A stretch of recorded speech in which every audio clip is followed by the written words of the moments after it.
자, 전기 자동차 회생 제동 장치에 대한 기술 지문이라고 볼 수 있죠? 4월 시험이었습니다. 자, 문단별로 화재, 그 다음에 작은 화재, 그 다음에 문단 쪼개기. 선생님이 이제 늘 강조하는 요거를 잘 살리면은 모든 문제들이 풀만 했었던 그런 지문인데, 여러분들 한 문제라도 놓친 사람들은 그걸 한번 생각을 해보시기 바랍니다. 첫 문단 보죠.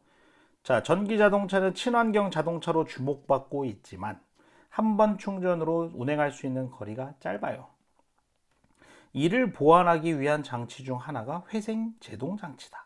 일반적으로 제동 장치는 자동차를 멈추게 하거나 속력을 줄이는 기능을 하는데, 그렇겠죠. 회생 제동 장치는 제동의 기능을 하는 동시에 버려지는 에너지를 자동차의 운행에 다시 사용하는 그런 특징. 회생이라는 게 다시 살린다는 얘기잖아요. 여기서 딱 회생 제동 장치구만.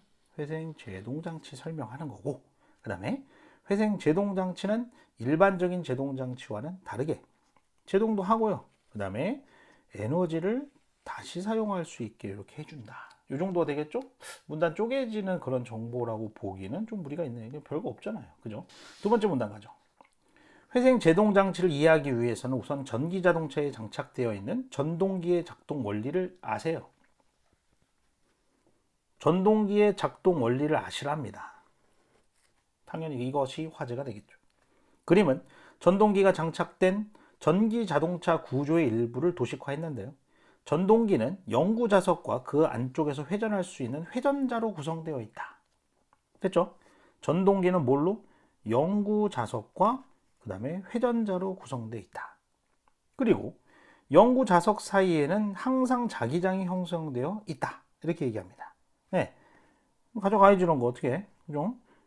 그러니까 다시 여기서 작동 원리 해놓고 구조인데, 구조가 영구 자석과 전동기는 영구 자석과 회전자로 구성되어 있고, 그 다음에 영구 자석 사이에는 항상 자기장이 형성되어 있답니다.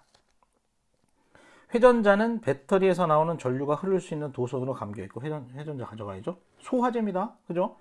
어디까지나 전동기 안에 소속되어 있는 요소잖아. 소화제 가져가야죠.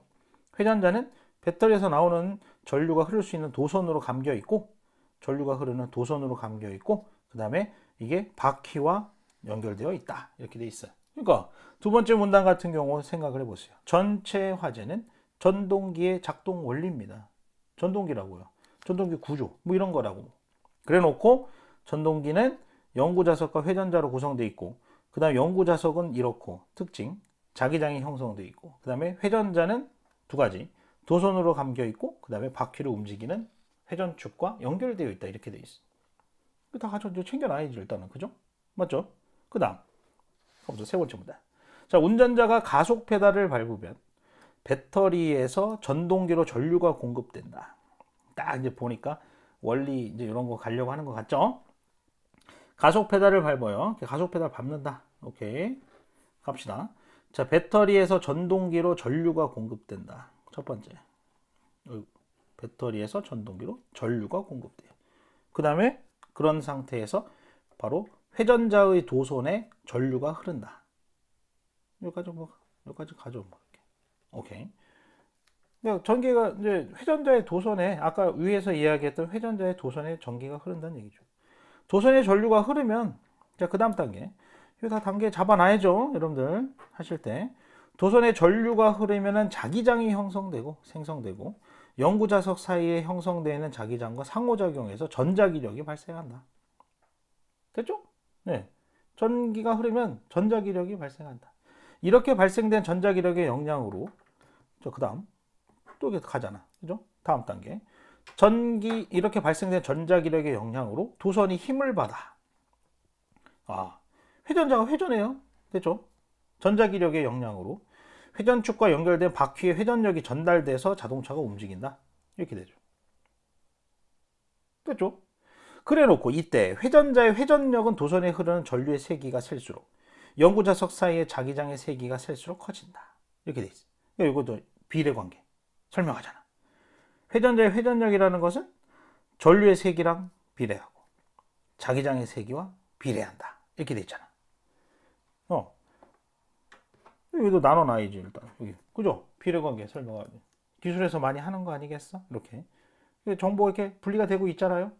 잡아놓고 그 다음에 이제 마지막에 결국 전동기는 전기 에너지를 운동 에너지와 같은 역학적 에너지로 바꾸는 기능을 한다. 전기를 토대로 결국은 바퀴를 굴리는 힘을 얻는다. 이 얘기를 하는 거죠. 자, 그런데 세 번째 문단. 아이고, 얘 다른 경우야. 바로 이번에는 제동 페달. 보이죠? 그러니까 위에 두 번째 문단은 속도를 내는 가속 페달 밟을 때. 이번에는 제동 페달. 브레이크죠, 브레이크. 자, 브레이크를 밟으면 역학적 에너지를 전기 에너지로 바꾸는 발전기 기능이 전환된다. 여기 이제 전체 문단의 전체 중심 문장인 것 같습니다. 바퀴가 돌고 있는데 그 도는 역학적 에너지가 전기 에너지로 바꾸는 발전기로 기능이 전환된다는 식으로 얘기를 합니다. 자, 운전자가 제동 페달을 밟는 순간부터 배터리에서 전동기로 공급되는 전류가 차단돼요. 자, 전류가 차단되고 전류가 차단되면은 당연히 회전자의 도선에 전류가 흐르지 않게 되지. 전자기력도 사라지고. 됐죠? 그러나 요 얘기는 아까 위에서 다 나왔던 거 두 번째 문단이었어. 그죠? 세 번째 문단이죠. 가속 페달을 밟았을 때의 상황 아니겠어? 전류가 흐르면 그것으로 인해서 전자기력이 발생하고 전자기력으로 인해서 회전자가 회전을 하고 그 회전자가 바퀴를 굴리고. 그러나 반대잖아. 그러니까 제동 페달 밟으면 전류가 끊기니까 다 요 단계적으로 사라지게 돼. 그러나 달리던 자동차의 관성으로 인해 계속 달리고 싶은 그런 성질이죠. 바퀴가 계속 굴러간단 말이야. 그죠? 갑자기 멈추는 건 아닐 거 아니냐. 바퀴가 회전자를 돌리는 상황이 된다. 바퀴가 회전자를 돌려. 바퀴가 회전자를 돌리는 데에는 에너지가 소모됨으로 뭔가를 돌리니까 에너지가 소모됨으로 바퀴 운동 에너지가 감소하면서 제동 효과가 발생한다. 제동 효과 얘기가 나오는군요. 바퀴의 운동 에너지가 감소하면서 제동 효과가 발생한다. 다시 바퀴가 회전자를 돌리는 상황이 돼요. 거꾸로. 그러니까 당연히 바퀴 입장에서는 힘이 빠지겠죠. 에너지가 빠져. 제동이 되는 상황으로 벌어져. 이때 이때 봐봐. 이때 또 딱 해놔야지. 이때 도선으로 감긴 회전자가 영구자석에 의해 형성되어 있는 자기장 속에서 회전하면서 전자기 유도 현상이 일어납니다. 회전자 돌고 있죠. 바퀴가 돌리고 있다고요. 바퀴가 돌리고 있는 회전자가 그 영구자석 속에서 자기장 속에서 회전하면서 전자기 유도 현상이라는 게 일어나서 전기 에너지가 만들어진답니다. 이는 제동을 하면서 줄어든 운동 에너지가 바퀴 도는 힘이 전기 에너지 형태로 다시 살아난 거다. 이렇게 만들어진 전기 에너지는 전압 변환 장치의 작용을 통해 배터리에 저장이 돼서 배터리 저장까지 된답니다. 비로소 이제 회생 제동의 효과가 발생하고 주행 거리가 늘어난다. 배터리에 이제 전기가 충전이 된다는 얘기죠. 이렇게 되는 거예요. 여기 어떻습니까? 두 번째 문제. 여기 세 번째 문제. 가속 페달 밟는 상황과 제동 페달을 밟는 상황, 요 두 가지 상황. 여기 이제 좀 필요했죠, 이해가. 다음, 한편 회생 제동 장치는 전기 자동차의 운행 상태와 배터리 충전 상태 등에 영향을 받기 때문에 단독으로 쓰이면은 제동 효과가 충분하지가 않답니다. 자, 저게 뭐가 들어가면 돼? 회생 제동 장치는 바로 운행 상태나 뭐 충전 상태에 영향을 받는다. 그래서 단독으로 쓰이면은 충분히 효과가 발휘될 수가 없다. 예를 듭니다. 예를 들어서 급정지처럼 짧은 시간에 큰 제동력이 필요한 갑자기 서야 되는 상황이면은 회생 제동 장치만으로는 필요한 제동력을 얻기 힘들고, 그리고 배터리가 완충된 상태에서는 생성된 전기 에너지를 저장할 수가 없어 회생 제동 장치가 작동하지가 않습니다. 그러니까 두 가지 경우 얘기했어요. 바로 운행 상태랑 충전 상태. 다시 말해, 운행 상태에 관련된 것은 급제동. 그 다음에 충전 상태는 완충되어 있는 상태. 이때는 회생 제동 장치가 작동하지 않는다. 이렇게 되지. 딱 예를 들어가지고 위에서 이야기한 거 두 개 딱 짚고 있잖아. 그죠? 잡고. 그 다음에 따라서.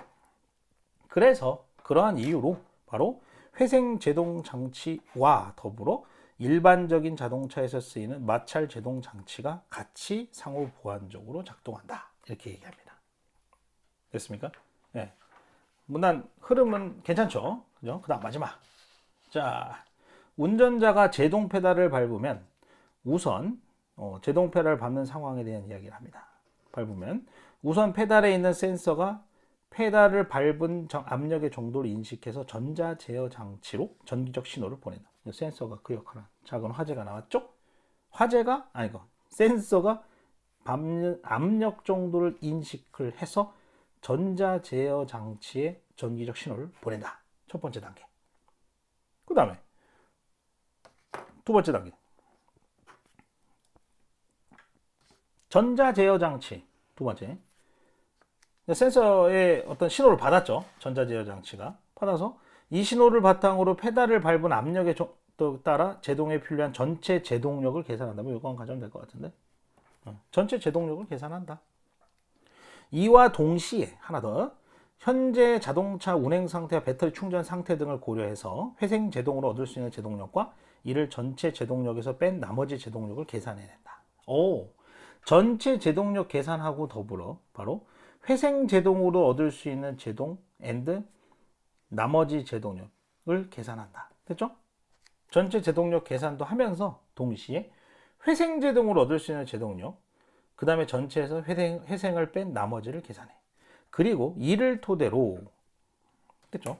계산을 하고 전자 제어 장치가 여기까지 계산을 하고 이를 토대로 전자 제어 장치가 바로 회생 제동 장치에 신호를 보내서 바로 회생 제동이 발생하도록 하고 그 다음에 그와 동시에 또 마찰 제동 장치에도 신호를 보내고 그 다음에 마찰 제동의 정도를 조절한다. 됐죠? 네. 이런 식으로. 자, 문단 이게 딱 그 흐름이 있잖아요. 예? 정확하게 흐름이 있는 상태로 진행이 되는 그런 글이야. 그래서 문제 출제 돼 있는 상황에 맞춰서 잘 찾아서 풀어야겠지? 정신 똑바로 차려서. 자, 보자. 16번. 자, 위글을 이해한 내용으로 적절하지 않습니다. 1번. 회전자는 도선으로 감겨 있어 전류가 흐르면 자기장이 생긴다. 회전자 이야기한 데가 어디냐? 회전자.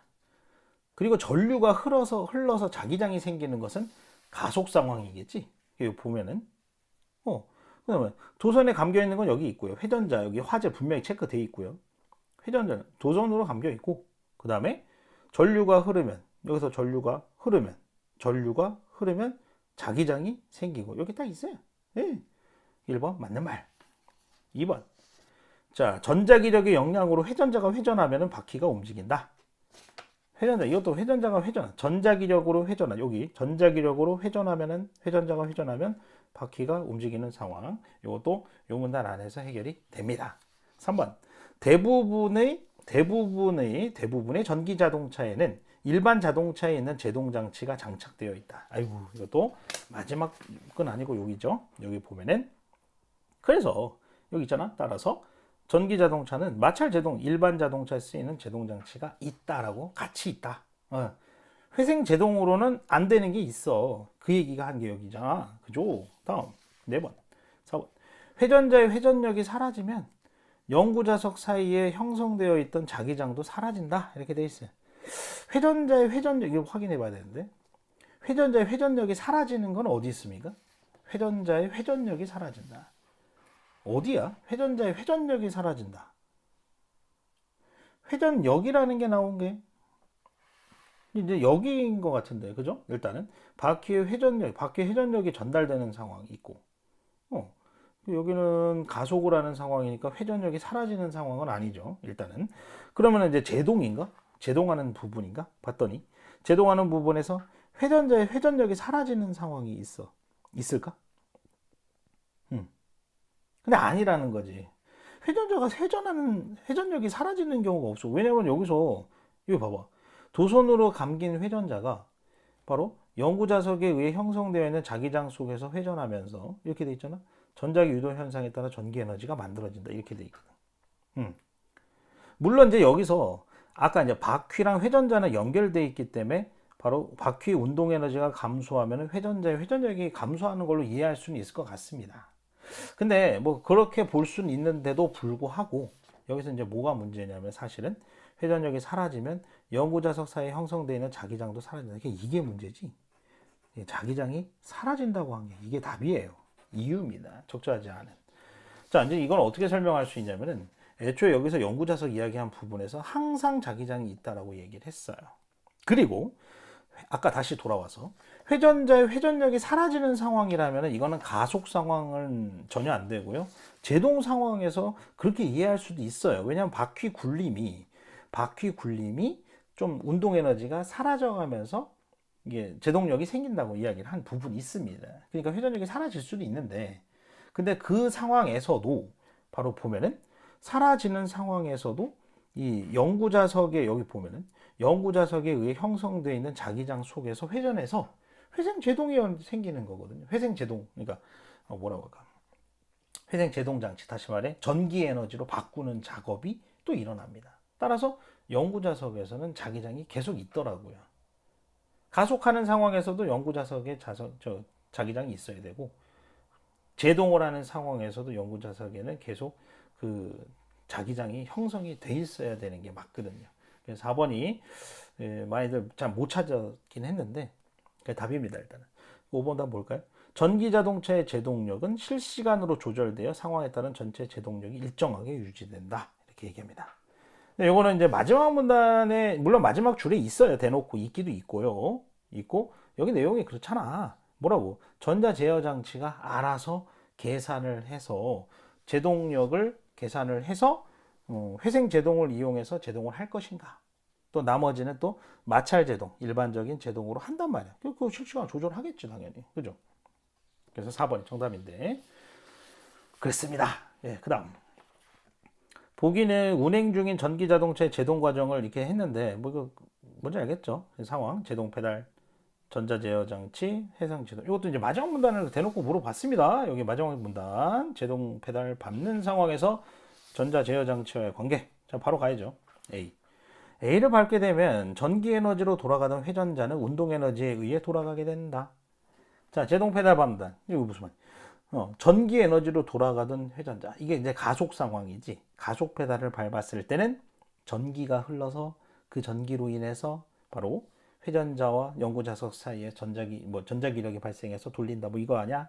그런데 전기 에너지로 돌아가던 회전자가 운동 에너지에 의해 돌아가게 되다. 제동 페달을 밟으면 다시 거꾸로잖아. 바퀴가 계속 그냥 멈추는 게 아니기 때문에 회전자도 덩달아 돌고 있고, 그 돌다 보면은 회전자가 전류는 끊겨 있는 상태이지만 회전자가 돌다 보면은 여구자석과의 관계로 인해서 그 전자기력이 또 발생하는 전자기 유도 현상이지, 정확히 말하면. 그죠? 전자기 유도 현상에 의해서 전기 에너지가 만들어진다. 이 얘기가 1번 설명. 2번. A에 있던 센서가 압력의 정도를 인식하면은 A에서 B로 전기적 신호가 전달되는 게 여기 그대로 있어요. 인식해서 보낸다. 보이죠? 그 다음 3번. B에서 회생제동으로 얻을 수 있는 제동력을 계산하려면 B에서 회생제동으로 얻을 수 있는 제동력을 계산하려면 A로부터 받은 신호와 배터리 충전 상태를 고려해야 되는데 이게 한 2번 나올 거야 아마. 여기도 있고 여기 고려해서 여기도 있고, 아니면 애초에 이제 문제가 여기를 노렸으니까 여기도 있어요. 보면은 여기 운행 상태와 배터리 충전 상태 등을 고려해서 회생제동을 얻을 수 있는 계산을 한다. 4번. C가 B로부터 신호를 받으면, 그러니까 C 회생제동 장치가 전자제어 장치로부터 신호를 받으면 배터리와 전동기의 연결이 차단된다. 제동력이 발생한다. 이거 어떻게 이해하면 돼? 배터리와 전동기의 연결. 이게 무슨 말이에요? 이게 바로 전류를 차단한다는 얘기죠. 아까 뭐라고? 제동이 발생한 제동 페달이야? 제동 페달을 밟으면, 여기 제동 페달을 밟으면은 전류가 흐르지 않게 되는 거. 전류가 흐르지 않게 돼서 그래서 바퀴 굴림이 제동 상황으로 이렇게 가는 거. 물론 그러면서 이제 회생 제동 장치, 다시 말해 전기 에너지를 모으는 단계도 같이 이루어지죠. 그래서 제동력 발생하는 거 있습니다. 분명히 이 제동력도 있어요. 바퀴가 슬슬 멈추겠지. 그 다음 5번. D는 B로부터 신호를 받는, 일단 답이죠. 여기가. 신호를 B로부터 받는 거? 맞아요? D가 B로부터 신호를 받아 전체 제동력에서 C가 발생시킬 제동력의 크기를 계산하겠다. D는. 맞을까요, 이거? D는 B로부터 신호, 이건 맞겠네. D가 B로부터 신호를 받는 건 맞죠? 여기서 보면은. 음. 이게 신호 보내니까. 그러니까, 뭐라고 할까? 여기 전자 제어 장치가, 여기서 전자 제어 장치가 마찰 제동 장치에도 신호를 보내는 건 맞네요. 일단은. 맞네요. D는 B로부터 신호를 받아 전체 제동력에서 C가 발생시킬 제동력의 크기를 계산한다. 아이고, 이게 답이구나. 이게 답이구나. 이 뒤가 틀렸구나. 크기를 계산하는 게 누구? 크기 계산. C가 발생시킬 제동력의 크기를 누가 하는 거냐? D가 하는 게 아니죠. 그죠? 그래서 답이네. D가 하는 게 아니잖아. B가 해야지. 응. 말 좀 이상하게 꽈버렸네. 그죠? 여기서 뭐라고 했어? 여기서 빼는 거. 그러니까 그래서 전자제어 장치가 전체 제동력을 계산하고 동시에 회생 제동을 얻을 수 있는 제동력과 그 다음에 나머지 제동력을 계산한다. 이거잖아. 이거 누가? 전자 제어 장치가 해야지. 이거 D가 한다고 돼 있잖아요. 지금 D는 맞죠? 잘못 얘기했지? B가 하는 거예요. B가 회생 제동 장치 계산 때리고 그 전체 제동력에서 회생 제동을 뺀 나머지 값을 마찰 제동 장치에게 보내겠죠. 오케이? 여기는 뭐 문제 없고요. 신호를 받는 건 문제 없고 여기가 문제입니다. 크기를 계산하는 게 D가 한다? 문제 있어요. 다음 18번. 약간 심플하게 풀었어야 되는 문제인데 잘했나 모르겠다. 자, 윗글을 바탕으로 보기를 이해한 내용을 적절하지 않습니다. 이렇게 돼 있어.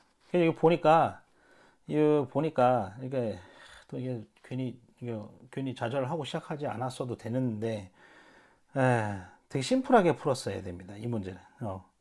무슨 말이냐면은 탑승카를 올리는 경우랑 여기 보면은 그 다음에 탑승카를 내리는 경우 이렇게 있어요. 둘로. 네, 둘로 나뉩니다.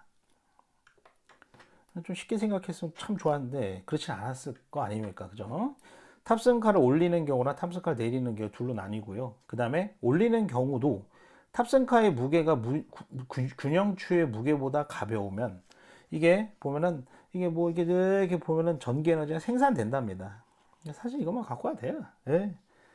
근데 이거 뭐 어려운 건 아니에요. 그렇게 가다 읽어 보시면은 탑승카를 올리는 경우인데 만약에 얘가 가벼우면 어때? 얘보다 얘가 더 무겁고 얘가 가벼우면 이게 내려가겠지 더 잘.